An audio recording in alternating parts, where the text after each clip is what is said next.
Today we'll be showing you some tips to set up for more efficient lashing and proper posture. I'll include links to everything for my setup in the description box below.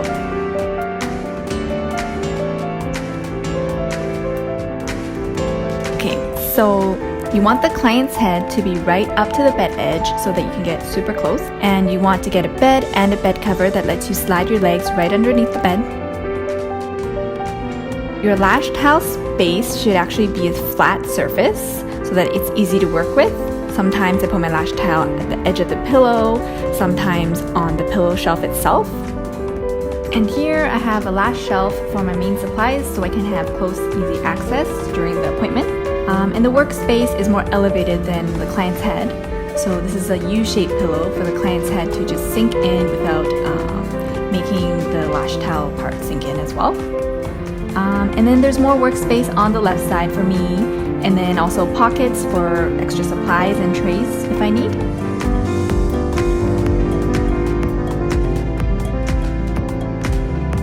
Okay, so when I'm working, I like to have the client's head right up to my chest area. If it's not, you can adjust your stool up or down. And I'm always resting my forearms on the edge of the pillows, so it's good to get a pillow that's more elevated on the two sides for you. I also always use a paper towel when I'm lashing. You can use a tissue paper or even like a thin towel if you like. So I just tape it down so it doesn't move around during the appointment. I usually use the stickiest tape that I have and just take a little piece and then just stick it right in the middle of the forehead without getting the brows. And there you go. Now you can comfortably rest your wrists and hands on your client's forehead.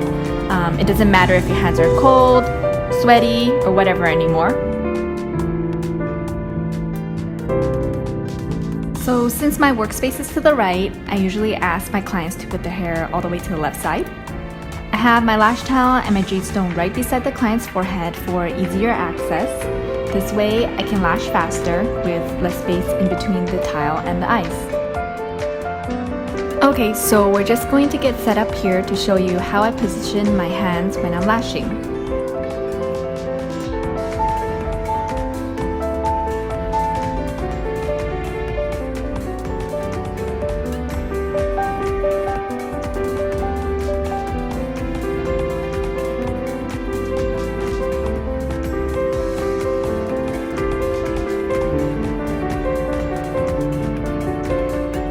So when holding your tweezers, you actually want to focus a lot on the way you move your wrists.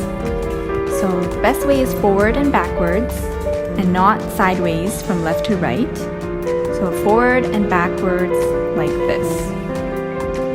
Apparently, if you move your wrists too much sideways, like from left to right, it can cause things like sore wrist, which can lead to long-term wrist pains or even carpal tunnel. It's actually pretty common for lash artists to develop carpal tunnel. So if you actually want to learn more about it, Milena from Lash Happy Club has written a really good blog on ways to prevent carpal tunnel for lash artists. I'll include the link to the blog below.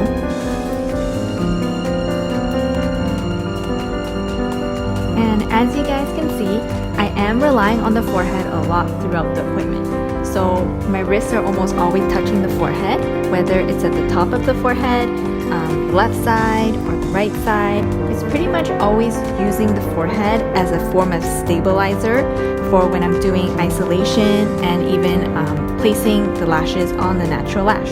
And I do know that there are lash artists out there who try their best to avoid touching the client's forehead just because they think that it might be bothersome for the client or they might feel uncomfortable. But imagine if you're lashing with your wrist mid-air. It's just so shaky and it just won't be stable. It's going to be really difficult to isolate and place the lashes on with precision. So I always just recommend to use the forehead. And honestly, believe it or not, clients actually do think that it's very comfortable to have this light pressure on their head while they're napping and relaxing. It's actually very relaxing for them.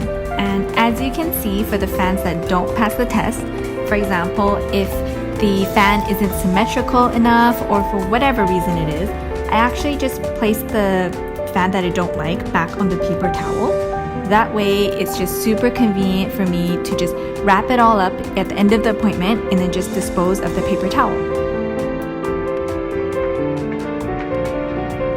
When it comes to doing the outer corner lashes, I know sometimes it can be tricky to see, but just don't forget that you can actually move your entire body. You can do things like turn your head over to the side, or you can lean your body over, or you can even roll your stool over to one side of the bed. Whatever it takes for you to see those corner lashes, you can move your body. The less you move your body during lashing, the more sore you're going to get at the end of the day. So make sure that you're moving around so that you aren't always staying in the same position for the whole 2 hours at a time. If you like to lash one eye at a time, don't be afraid to ask your clients to turn their head to the side. It actually helps a lot with your vision, and that way you can actually focus on lashing that one eye. And then when you're finished lashing that one eye, you can tell them to turn to the other side. Most of the time, the client doesn't even mind moving their head from side to side. Instead of staying in one position for the entire 2-hour appointment, sometimes they'd actually rather move their head to the right for 1 hour and then move their head to the left for the other hour.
I hope you enjoyed watching this video and you found the tips helpful.